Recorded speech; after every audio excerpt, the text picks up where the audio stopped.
Uncharted 4 is the last chapter in Nathan Drake's story. But how does its developer Naughty Dog use the tricks of the trade to tell the best story possible? I spoke to Uncharted 4's co-director Bruce Straley to find out, and to ask what he gets up to day as a game director. I work out the whole structure of the story with Neil. We have postcards basically with the entire arc of the story, beginning, middle, and end. From that, we start talking about gameplay moments and ways to sort of like, in a way, twist and turn the mechanics throughout, like how to flip the switches. And we're on the same page about sort of what we're after tonally and as far as what we want to do with the mechanics to parallel the story. And then we kind of split ways, and Neil will work with Josh Scher on this game, and for a little bit, Tom Bissell was also helping out with the story and creating the script. And then we talk about the script, but then I'm working with the designers, usually on a day-to-day basis, primarily the designers, on creating the block mesh, the basic rhythm of the structure, the architecture of the environment. Because your background's art direction, right? Art direction, I come from an art background just in general. I went to school for it, and then storytelling really came about, my interest in that from, there's 4 of us after Uncharted 1 that went to a Robert McKee seminar. So that's where the story investment comes in. And design, my expertise, my whatever. You can say that, you've worked on a big franchise. Well, the design comes from, I've been in the industry for 23 years, back when you could make a game with 3 people. So you kind of had to be a designer. And over the course of the years, it's from art to design and back and forth and back and forth. So I work with the designers to create the architecture of the environments, the layouts. Okay. And then from there, it scales out to all the other departments. The concept department gets us a look. And again, that's also based on the narrative. So we're working with them on trying to get the color, the shapes, is it open, is it tight? Like, what's the basic feeling of each environment? I mean, like, you know, when you explain it, it sounds like, all right, but like, when you actually think about it, that's actually a terrifying amount of work. Like, just how to like get, you know, things feeling just right. No, it's like hundreds of, maybe even thousands of man hours like put into these things. And for something that a lot of players they'll just like, that's, of course, that's how it is, you know? Well, but the difference that you'll know when you're playing through a Naughty Dog game versus other games in the industry is that, and specifically with Uncharted 4, is you'll feel something. That when you get to a new environment, that there's something shifted inside of you. The palette is more colorful and robust, or the palette is suddenly we've constrained sort of the walls and pinched things in, and we've desaturated everything, and it has a different feeling and a different flavor. Sometimes we want to contradict or play with that, so we want a downbeat, an emotional downbeat in the story, contrasted by beautiful colors. So we want almost there to be this juxtaposition that feels, well, I like this adventure and I like this color, but I'm stuck with this character. Like, I feel bad. And I want to be in this world, but I feel the juxtaposition. It has to feel natural as well. And that's something that you should only feel. It shouldn't be something that feels crafted or forced on anybody. So all these things are behind the scenes. And so it's a constant iteration of trying to find the fun, and fun is such a weird word, but the experience. So I mean, the thing that Uncharted does better than anything else is, and you were talking about earlier, is to make the player feel like they're actually doing these amazing things. But when it comes to like the dialogue and the script is so amazing, how do you know what to save for a cutscene and what to kind of, you know, feed into the action? Yeah, in general, we try to, anything that has a strong emotional resonance, something that we want to close up. I mean, the fidelity that we have inside of our characters this game is beyond anything. I mean, like, the detail on the nose is like the detail of a background in previous games. Like, it's crazy.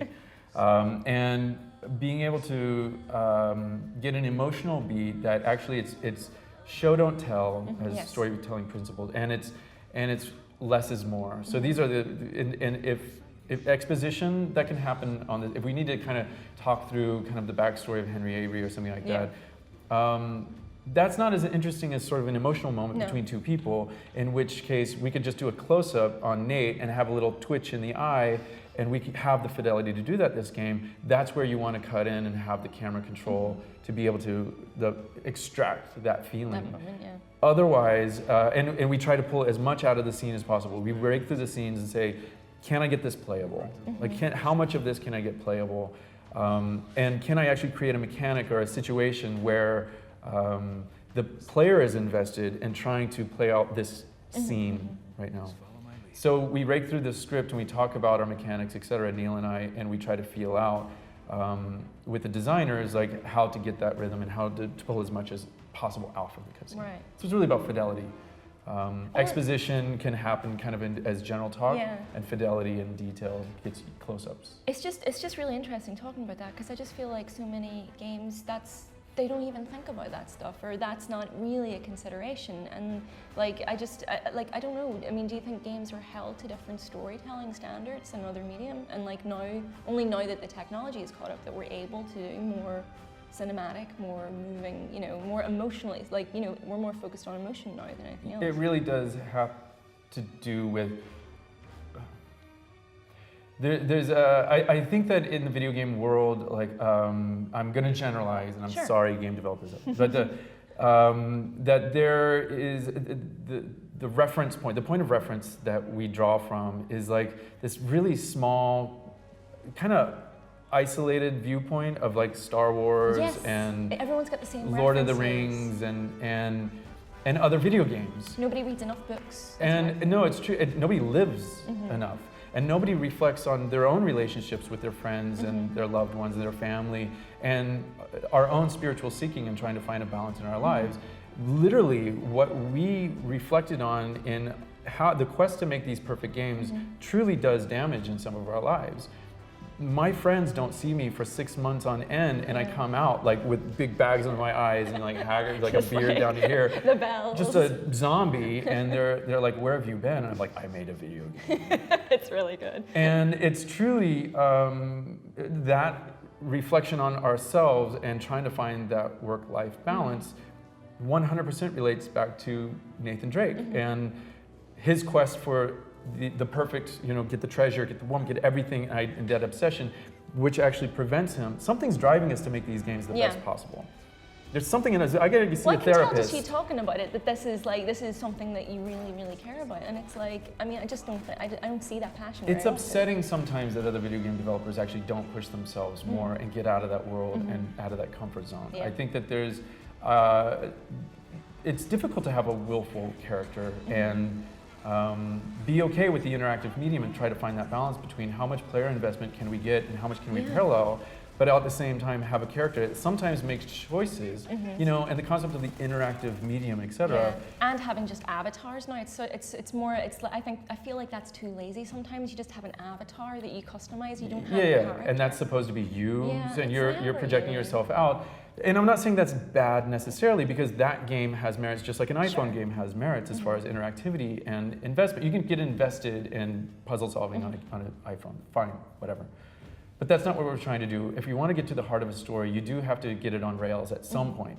And so our challenge as developers is, and it's a beautiful challenge, it's difficult to wrestle with how willful this character can be and what we want to say, which means that they sometimes have to make decisions that the player might not, if it was a choose your own adventure. But a choose your own adventure is called life. You should go out and live. And if you want to get to a good story and you want a character to reveal something about themselves and touch on the human experience, then you need them to make choices, and difficult choices sometimes, that we operate on the path of least resistance as human beings.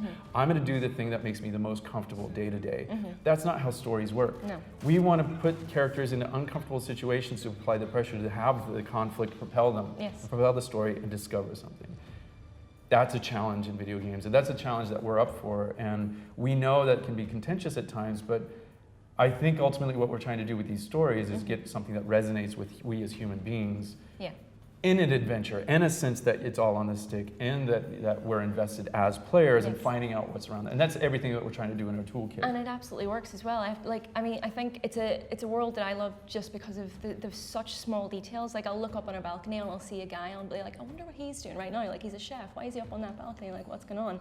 But I think one of my favorite details that was added was just that when Nate just touches walls when he's passing by, Sure. because that allowed me to create cinematic moments, like when there was a musical swell and I was walking through a doorway and he just touched a little bit. That was a part of a story that only I told. Is there any moments like from Uncharted 4 that kind of hit that note for you? The fun thing is we try to, in our effort to build relationships with our allies in the world, systems become our tool of interaction. So if we want to build a relationship with an ally and say that they are, there's a strong relationship, the bond, then having that ally do something as a system, like creating in a combat space the opportunity for Sam to call out an enemy, to take out an enemy stealthily, to also, if I'm engaged in combat, then he's going to melee somebody down or shoot somebody. So he's right there paralleling my actions and helping me. I might get grappled by an enemy and then the system takes over and Sam's logic kicks in and he's going to help me. Him out, yeah. And this creates a relationship, but it's all based on how you played. That's not going to happen all the time in that same scripted moment. It's going to happen whenever the certain switches flip in the system. But what that does is it makes you feel, in the world of interactivity, the dynamic nature of a relationship getting built. And it's gameplay and storytelling living side by side. Yeah, and we remove and add different mechanics as far as these systems to also parallel where these characters are in their arc. We might make Sam more helpful in a melee situation if we're trying to say that here's a situation where we're trying to build this bond and they're both being brothers and really helping each other out. So we play with those systems and those switches to, again, we're trying on the stick to build a relationship as best we can. I'm really excited to play it. Thank you so much. I'm excited that you're excited to play it. You're not going to pass out on me or nothing, are you? I just might. All right, I'm going to ask the important question first. Okay. How do you feel about them making Nathan Drake's butt bigger for 4? Make his butt bigger. It's a little bit bigger. It's a little bit. I'm not as interested in it being bigger as I am in it being a bit older. Yeah, and wiser. Maybe that's where he stores all his wisdom.